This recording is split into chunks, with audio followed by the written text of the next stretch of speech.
that was raw and that was real. And if that's how you feel, then that's how you feel. Right. All right. How many of y'all can relate? Yes. Somewhere, somewhere. Or you might even know a friend that's going through that you be like, how did mama treat them like that? Because I wish my mom was here. She ain't feeling good. Y'all pray for my mom. But I can't imagine that. I can't imagine. I have felt some things from my mom, but never like, oh my God, she don't love me. I can't even imagine that. So yes, thank you, Mulatto, again. Yes, we here to know about them shells, boy, them shells. Yes, that domestic violence. I kind of wish my mama was here because domestic violence. I had a big part of that, watching domestic violence. But it works in different ways. I was the domestic violencer, if that's how you say it, because I was taught how to fight back. So I watched my mama get her butt whooped, watched it. But I also watched my mama fight this nigga, stab this nigga, So the first time a man tried to hit me, I beat his ass. I did. Ended up in jail. My mama, good job, because that was normal. I called my mama, I beat him with a pot, She was like, that's what you were supposed to do, now leave his ass. And then you're going to go back in about 3 weeks, But that's what I was taught. And that became a part of my shell. So the next man I had, as soon as we got an argument, guess what I did? I slapped him. I didn't give him a chance to hit me or nothing. I hit you, because I thought it was normal. He had to shake me. They're like, bitch, this ain't what the hell we supposed to be doing here, But yeah, so that's real. All right. So we're going to bring our next young lady up here. You ready to tell your story? We don't know who it is. Y'all looking nervous. Look, she's ready. I'm going to bring her up. Yeah. So I'm going to give her a different introduction because I know her. I didn't know Solano, but I know you now, girl, and that's something to introduce you. But this girl here, Queen Nola. Y'all, she can cook, first of all. She is multi-talented. I see her on Instagram doing everything. She's so inspirational. Just a few times that I've talked to her. And I can't wait to hear your story because I haven't heard your story. But I know she got a story, y'all. We all got a story, we all got a story. But we're going to bring Miss Queen Nola up here. Start clapping, Come on, Queen Nola. So pretty clap all up. Girl, man, Hello, everybody. Hello. Today is Sunday, so I want to give honor to God. Get in my life. Everybody know I # Team Trust God everywhere I go. So, the shell of a woman,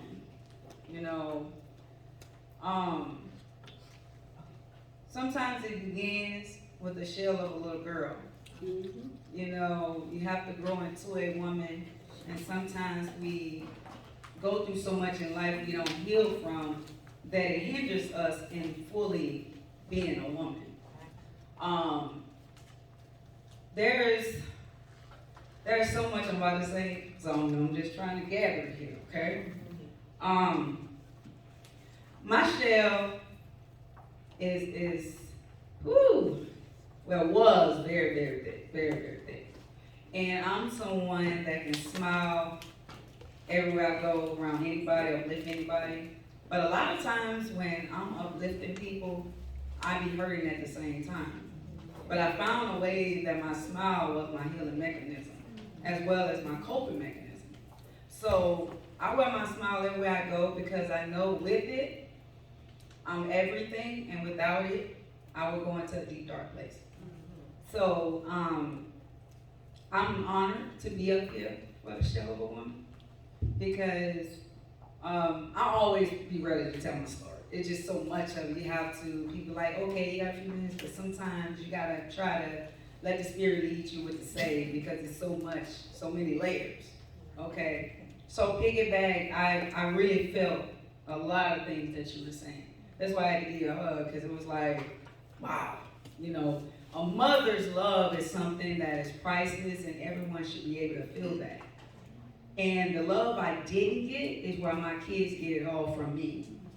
I'm gonna start when I was a little girl.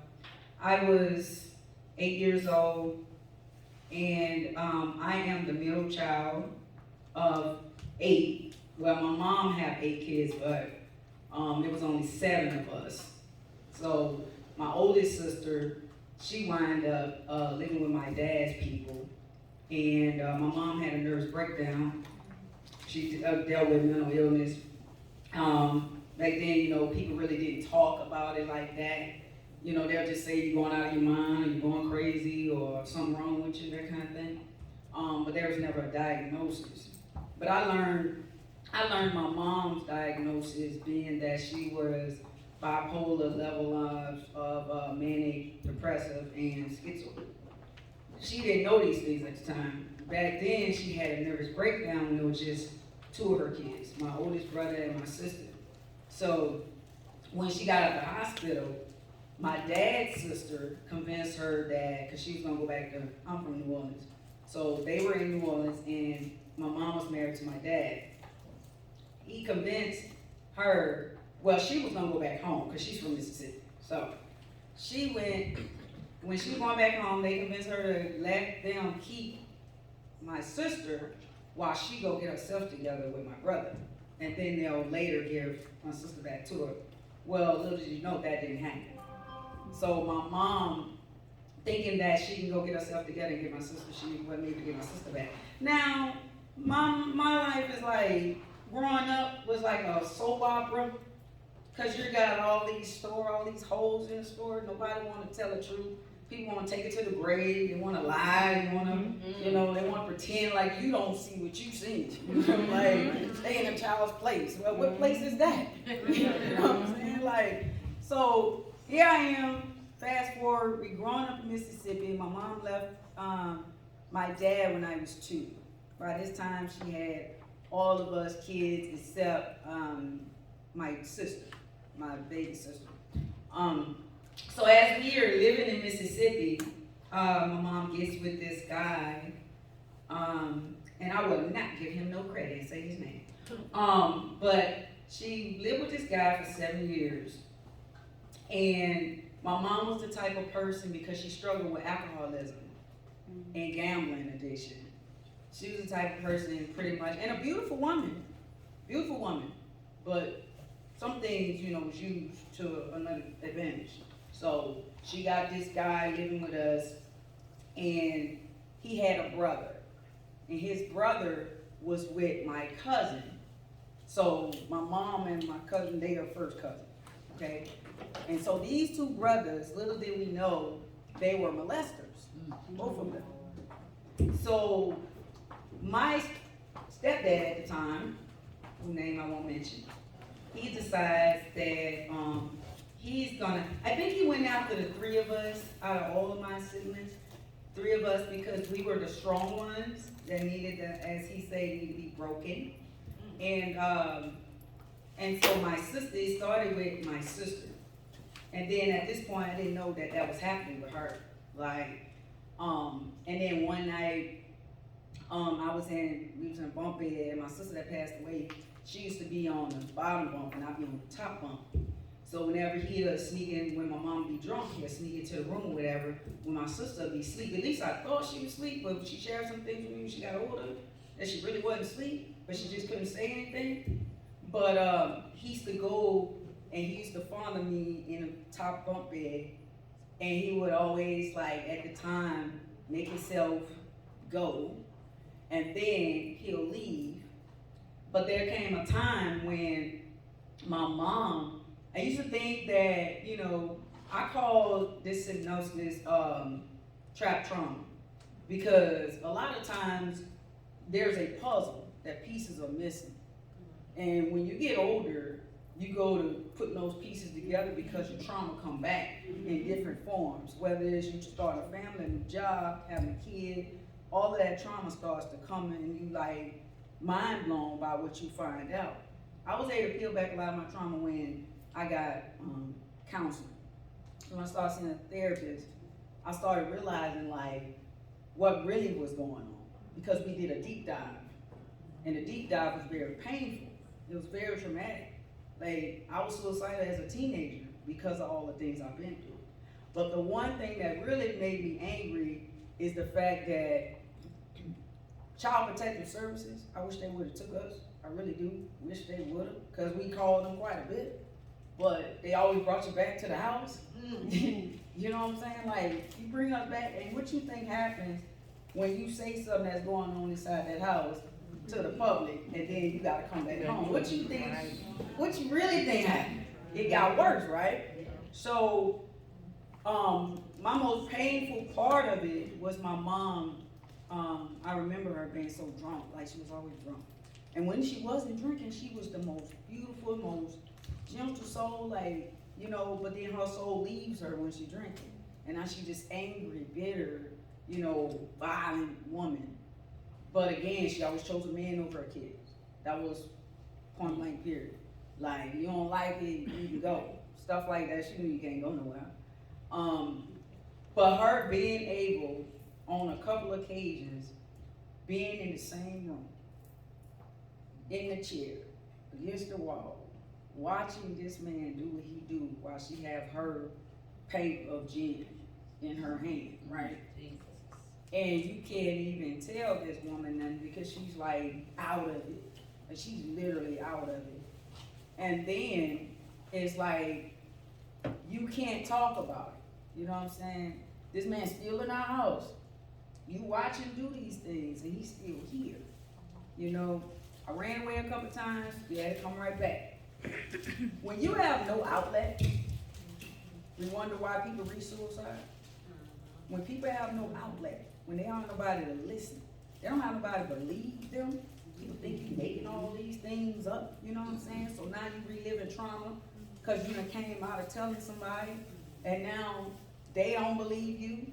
You can't go over here and say nothing, but you're gonna get more beatings because you did say something, you know what I'm saying? So, you know, that to me, you know, violated me really, really bad because like trust was broken. You know, like she was saying, like I feel like I can get through anything in life, and no matter what somebody, how they treat me, how they are, you know, I can look past a lot of it because at the end of the day, my ex-husband and my mom was two people that I thought supposed to love me unconditionally. That didn't happen.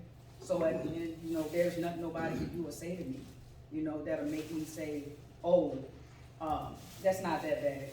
No, it's bad. It's bad. And that ruined a lot for me because as a child, getting molested, and then, you know, I found out about my sister part when I went into the hospital because he used to take me and my sister on his job. So every Friday we go with him, pick his paycheck up. This is when I got third-degree burn. A lot of people don't even know I'm third-degree burn. Like I'm literally was stepping in hot asphalt on his job. And I was in the hospital for 6 months, couldn't walk for 2 years. Wow. And while my mom was at the hospital with me, he was raping my sister. And then my brother. And you know, those things you would think that with that being going on that my mama did, she still didn't do nothing. So it got to the point where one of the teachers at school put word out and the police showed up to the house one night. Of course my mom put on this pretend thing and I still to this day I know that you know. So so you don't go to jail. See, because back then I really wished, I wanted her to go. Because you chose your man. You needed to go. But guess what happened? He go to jail, we still gotta stay with her, right? You think something would stop? No. You got these different men running in and out the house. So I would always have to be in my room, and my sister put stuff behind the door. Always see the shadow, making sure I suffer with insomnia because I didn't sleep. I was always on guard. I was always feeling like I gotta protect myself, right? So as I become into adulthood, I get with this guy. And after 3 months, he kidnapped me because I wanted to leave him. He really wanted me to work and give him my paycheck. That wasn't happening, so I didn't understand that mindset. So it was like, with a no, and then I left. Now, at this point, my mom had moved from Mississippi and moved back to New Orleans back in 2001. she moved back to New Orleans. So here it is, she's in New Orleans. This guy come looking for me, and she's telling me all of that stuff. Like she's telling him where I'm at and all that kind of stuff. And I had already told the police what's going on. That was a whole standoff in New Orleans when it came to me. One of the hurtful things was my sister, who I share this type of pain with, she came with her man. She was just like my mom, she was man, whatever. But she would come to I was at her house when he kicked the door in. She was gone. And my sister that passed away had locked the door. And the guy came and he kicked the door in, and I was upstairs in the closet. So he done came looking and all that, and knocked my sister down, and it's the sister that passed away. But he went up there, and I guess he smelled my scent because he went in the closet, and I had on a first down coat and some diggers. I was a tomboy back then, y'all. Play ball. But he dragged me by my coat and dragged me down the stairs. I couldn't even get up. He dragged me downstairs, dragged me out. Now, a lot of people was outside because they knew what was taking place, because I spoke about it that morning with people. He dragged me outside, forced me to go into his Suburban. Now, my ex-husband was the one who really, saved me in a sense, because they knew where he, because he sold drugs and all that, the guy did, and they knew where he would hang. That's where the police found us at, and I was in his truck. And he refused to let me leave, but he had a gun and all that kind of stuff, so he kind of been a standoff. At this point, my sister came, her and her ex-husband, they came riding. Now, you would think that you would come and checking on me. But actually, she let her ex tell me, B, don't ever come to our house no more and this and that. I'm getting to hear this from my sister. You know what I'm saying?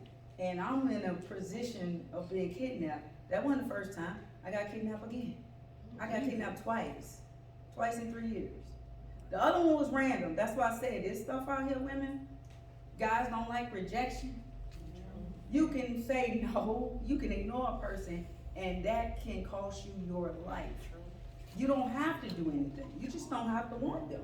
You know what I'm saying? And so, later me, I'm gonna chop this up. I got with my ex-husband. That was domestic violence stuff. All of that, I was with him 14 years.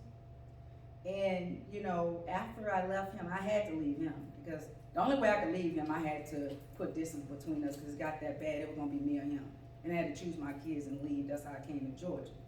So, like I said, I got a lot to unfold, but it'll take too long. All I'm gonna say is, find ways to cope, heal from your trauma, because a lot of people are dealing with trap trauma. And because it's trapped, there's a disconnect, and you can't grow, you can't elevate, and you find yourself in a pit of darkness. You find yourself being mad at the wrong people. But I'm here to tell you, strangers can be such a unified front that you need to grow and elevate. And the hell with family who don't want to deal with you. They don't have to deal with you. Because at the end of the day, a lot of people in this room been family to me since I've been in Georgia. And I love them. I love y'all. You know what I'm saying? My heart hurts sometimes because, like I say, I carry a lot. And I do for others all the time. That's my passion, that's my purpose, that's what I'm going to continue to do. But just heal from your trauma, learn how to cope, and don't let this life and society take you from your greatness.